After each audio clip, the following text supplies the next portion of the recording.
ఎప్పుడూ వేసే దోశలు మీకు కూడా బోర్ కొట్టాయా? అయితే మీకోసమే ఈ వీడియో.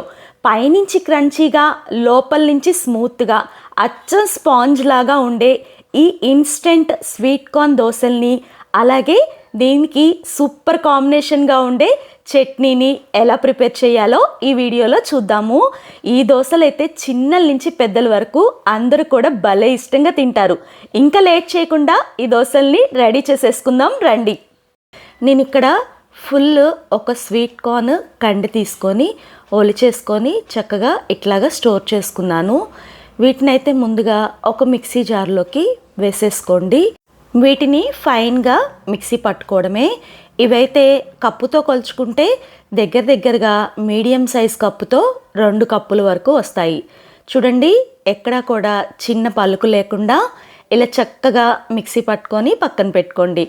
ఈ దోశల తయారీకి నేను మిగిలిపోయిన దోశ పిండిని ప్రిపేర్ చేస్తున్నాను. ఈ దోశ పిండి 4 కప్పులు ఉంటుంది. దీంట్లో ఈ స్వీట్ కార్న్ పేస్ట్ని యాడ్ చేస్తున్నాను. మీ దగ్గర దోశ పిండి లేకపోతే 2 కప్పుల వరకు బియ్యం పిండిని వేసేసి 2 కప్పుల వరకు నీళ్ళని దీంట్లో యాడ్ చేయండి. ఇప్పుడు దీనికి సరిపడా సాల్ట్ని వేసేసి అంతా కూడా బాగా కలిసే విధంగా ఒకసారి గెరిటతో మిక్స్ చేసుకోండి. ఈ పిండిలో కొంచెంగా నీళ్ళని వేసుకుంటూ పిండి కన్సిస్టెన్సీ దోశ బ్యాటర్ కన్నా కూడా కొంచెం థిక్గా ఉండే విధంగా ఇలా అడ్జస్ట్ చేసుకొని రెడీ చేసుకొని పక్కన పెట్టేసుకోండి. ఇప్పుడు ఈ దోశల కోసమైతే చట్నీని ప్రిపేర్ చేసుకుందాం.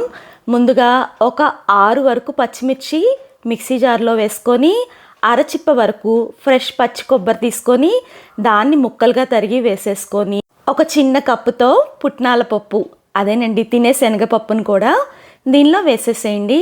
అలాగే 1/2 టేబుల్ స్పూన్ సాల్ట్ వేసేసి ఇదంతా ఫైన్గా మిక్సీ పట్టుకున్న తర్వాత దీనిలో ఒక పెద్ద పండు టమాటా తరుగును కూడా వేయండి. ఇలా పండు టమాటా తరుగు వేసి పచ్చడిని మిక్సీ పట్టడం వల్ల ఈ పచ్చడి రుచి అనేది చాలా బాగుంటుంది. పచ్చడి మీరు తినే కన్సిస్టెన్సీ ప్రకారం వాటర్ అడ్జస్ట్ చేసుకొని వేసుకోండి. పోపు కోసం బాండీలో గెరిటెడ్ నూనె వేసి అది వేడెక్కినాక ఆవాలు, పచ్చెనగపప్పు, మినపగుళ్ళు, జీలకర్ర అన్నీ కూడా 1/2 టేబుల్ స్పూన్ చొప్పున వేసి అవన్నీ కొంచెం వేగినాక 2 ఎండుమిరపకాయలు, 2 రెమ్మల కరివేపాకు వేసి పోపుని సిమ్లో బాగా రోస్ట్ చేసుకోండి. పోపు ఎంత బాగా వేగితే చట్నీ టేస్ట్ అంత బాగుంటుంది. అలాగే పోపులో వేసిన పప్పులు పంట కింద తగులుతూ భలే క్రంచీగా ఉంటాయి. ఇప్పుడు పొయ్యి కట్టేసేసి రెడీ చేసుకున్న చట్నీని దీంట్లో వేసేసుకొని చట్నీలోకి పోపంతా కూడా బాగా కలిసే విధంగా ఒకసారి గెరిటతో మిక్స్ చేసుకోండి. దీన్ని ఇంకా ఉడకపెట్టాల్సిన అవసరం లేదండి. జస్ట్ ఆ వేడి పోపు అనేది చట్నీతో మిక్స్ అయితేనే ఇది చాలా టేస్టీగా ఉంటుంది. బీట్రూట్ అంటే చిన్నపిల్లలు ఎక్కువగా ఇష్టపడరు, కర్రీ రూపంలో తినడానికైతే అస్సలు ఇష్టపడరు. కాబట్టి బీట్రూట్ని ఇలా తురుము పట్టేసుకొని పక్కన పెట్టుకోండి. ఇప్పుడు ఇందాక రెడీ చేసుకున్నాం కదా దోశ బ్యాటర్, ఆ దోశ బ్యాటర్తో దోశలు వేసేసుకుందాం రండి. పెనాన్ని చక్కగా మీడియం ఫ్లేమ్లో పెట్టేసుకొని ఈ దోశ బ్యాటర్ని ఒక గెరిటెడు వేసేసేయండి. ఇదైతే ఎక్కువగా స్ప్రెడ్ చేయొద్దండి, ఎందుకంటే మనము ఇవి బన్ దోశల టైప్లో వేస్తున్నాం కాబట్టి మంటని మీడియం ఫ్లేమ్లోనే పెట్టేసుకొని దీని మీద ఇందాక రెడీ చేసుకున్న బీట్రూట్ తురుముని వేసేసి దానిపైనుంచి కొంచెంగా నెయ్యిని వేయండి. అలాగే ఈ దోశల్ని నార్మల్ దోశల్లా కాకుండా చక్కగా మూత పెట్టుకొని మంటని మీడియం ఫ్లేమ్లో పెట్టుకొని ఒక 5 నిమిషాల పాటు ఒకవైపు రోస్ట్ చేసుకున్న తర్వాత రెండో వైపుకు కూడా దీన్ని చక్కగా తిప్పండి.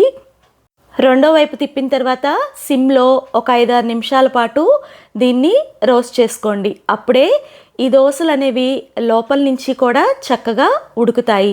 ఇంకా వీటిని సర్వింగ్ ప్లేట్లోకి తీసేసుకోవడమే.